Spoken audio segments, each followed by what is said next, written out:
마켓 시그널입니다. 최현준 전문가 만나보겠습니다. 안녕하세요. 네, 안녕하십니까.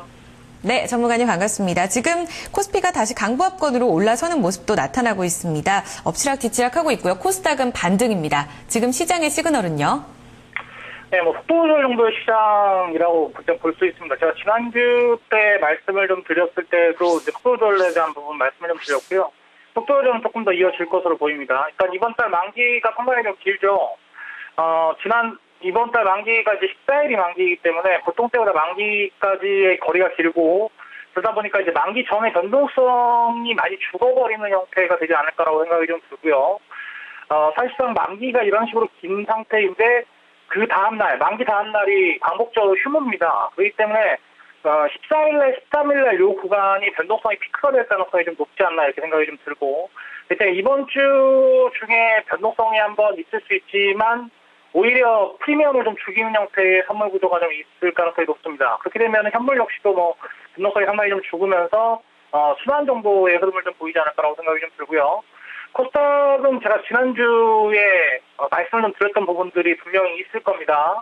제가 지난주에 말씀을 좀 드릴 때 530선이거나 530선 살짝 이탈하는 자리가 저점이 잡힐 가능성이 높다.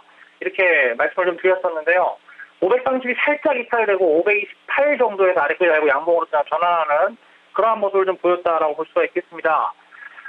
코스닥은 이건 보이는 자리였습니다. 아주 쉬운 보이는 자리죠. 보이는 자리에서 일단 반등을 좀 주는 모습인데, 마찬가지로 이제 코스닥 같은 경우에도 여기서 조금 안정화를 찾을 겁니다. 바로 윗방향으로 급등하고 올라가기보다는 만기가 긴 주간이기 때문에 포지티브보다는 코스닥이 변동성 주기가 좋고, 그렇기 때문에 코스닥이 조금 강세를 추가적으로 한 550포인트나 이 정도까지 강세 구조를 보이다가 코스닥도 속도를 내려갈 가능성이 좀 높지 않나 이렇게 보고 있습니다.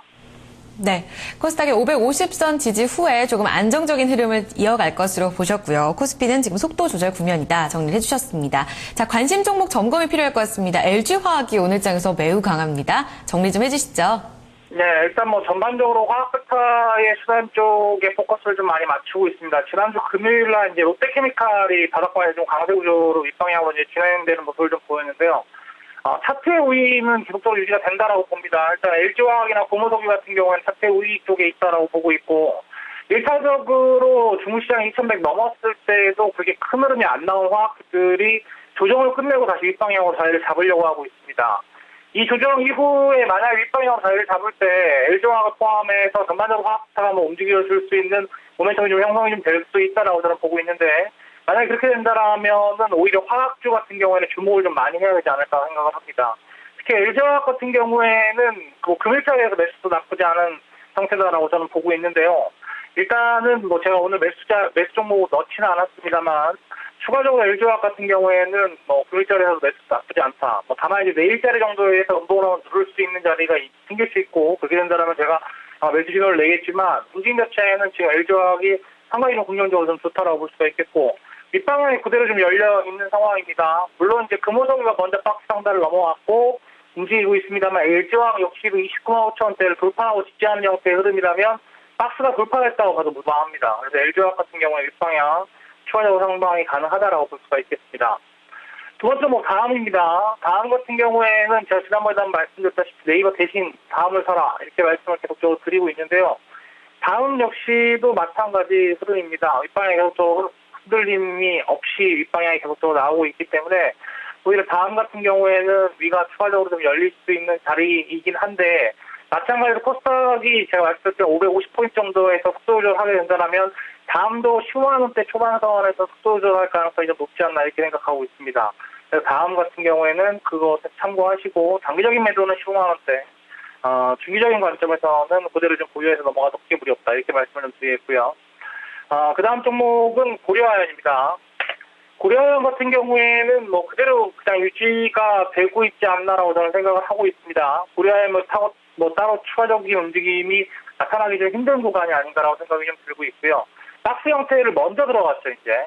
근데 이제 우리가 이걸 좀 살펴보면, 고려아연 같은 경우에는 이제 박스를 막 보이지만 화학주들은 이 박스를 보통 한 달 넘게 지금 보인 상태입니다. 고려아연이 지난번 중국 시장이 움직일 때 같이 강하게 위로 올라가고 지금 이제 박스를 좀 보이고 있는 국면이라면, 화학 섹터 중에서 아까 제가 말씀드렸다시피 LG화학 같은 경우나 금호석유 같은 경우에는 이미 5월달, 6월달에 먼저 올라와서 이 자리에서 박스를 먼저 보이고 있었단 말이죠. 그렇기 때문에 오히려 이렇게 된다면 순환이 LG화학 쪽이나 화학섹터가 먼저 순환이 나오고 그 다음에 이제 이쪽에서 돌파되는 흐름을 좀 보고 고려하연 같은 종목들이 돌아 나가고 그 다음에 바닥권에서 조선섹터가 박스 정도의 행보를 보이다가 고려하연 LG 화학 돌아 나가고 고려하연 돌아 나가고 그 다음에 이제 두원전 돌아 나가는 형태고요. 철강도 제가 잠깐 말씀을 좀 드리겠는데 철강은 이제 오늘 이제 박스 다시 들어가는 형태입니다. 그러니까 화학주가 6월달 초반에 보였던 흐름을 철강은 지금 보이려고 하는 거예요. 지금. 그래서 철강 같은 경우 이제 박스 구조로 들어가는 형태. 그 다음에 LG화학 같은 경우에는 이제 이 흐름이 6월달 LG화학 6월달에 고점 찍고 박스로 들어갔던 이 형태의 흐름이 이제 철강에 들어오고 있는 형태이고 고려하여 같은 경우에는 지지난주에 벌써 들어왔고 그 다음에 조선섹터 같은 경우에도 이제 다시 바닥권에서 박스 형태를 좀 보이는 형태다라고 말씀을 좀 드릴 수 있습니다. 계속 대우조선해양을 이어서 말씀을 가겠습니다. 방금 전에 제가 잠깐 말씀드렸는데 박스 구조를 좀 보인다고 했죠. 나머지 종목들, 그러니까 산업주 섹터는 나머지 종목들은 이미 다 오른 상태에서 박스 구조를 보인다면 조선섹터는 아직 많이 못 오른 상태에서 현대중공업 때문에 밑으로 한 방 더 떨어지고 나서 이제 박스 구조를 여기서 보이는 형태입니다. 가장 약한 섹터이기 때문에 시장이 만약에 크게 흔들려 버리면 조선섹터가 밑으로 한번 깨질 가능성도 염두를 해두고 봐야겠지만 그런다 손 치더라도 1차적인 박스 구조를 화학주가 돌파시켜버리면 오히려 조선주 같은 경우가 극후발주로 인해서 나중에 속도로 따라붙을 가능성도 염두를 하고 좀 봐야 됩니다. 그래서 화학 섹터의 돌파가 지금은 산업재 중에서 가장 중요한 핵심이다. 이렇게 생각을 하시고 보시면 될 것 같고 대우조선해양 박스 구조 유지하고요.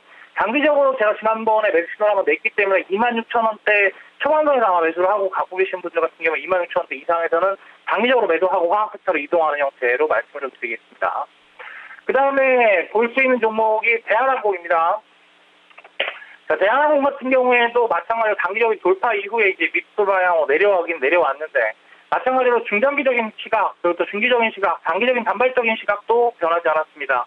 그대로 그냥 보유하셔도 크게 무리가 없을 거라고 저는 보고 있고요. 단기적으로 고점 돌파한 이후에 움직였던 것은 산업 섹터가 움직임이 좀 강하다 보니까 조선 섹터 쪽의 움직임이 좀 강해지면 예전에도 그랬습니다. 2007년도에도 보면 조선 섹터가 강하면 세운이 강하고 소비재 섹터가 강하면 항공이 강합니다. 근데 지금 대한항공의 모멘텀은 항공 같은 화물에 대한 모멘텀이 아니에요. 그러니까 예전에 소비재에 대한 모멘텀이 항공이었다면 지금 대한항공에 대한 모멘텀은 스마트 소비라고 우리가 흔히 부르는 직구라든지 아니면 중국의 역직구라든지 이런 부분들이 항공주의 지금 현재 모멘텀이기 때문에 지금 이 구조에서 본다라면은 예전처럼 소비재가 움직이지 못하기 때문에 항공주가 못 간다의 시그널보다는 중국에 대한 흐름이라든지 중국 소비에 대한 흐름이라든지 기본적으로 해외 직구, 역직구에 대한 이런 흐름들로 인해서 대한항공의 화물 수요가 늘어날 수 있다고 생각을 하시고 판단을 하시고 보시면 그렇게 크게 무리가 없을 것 같습니다. 그래서 대한항공에 대한 모멘텀은 변하지 않았다. 그대로 보유 유지를 권해드립니다. 그 다음 마지막 종목 금호석유입니다.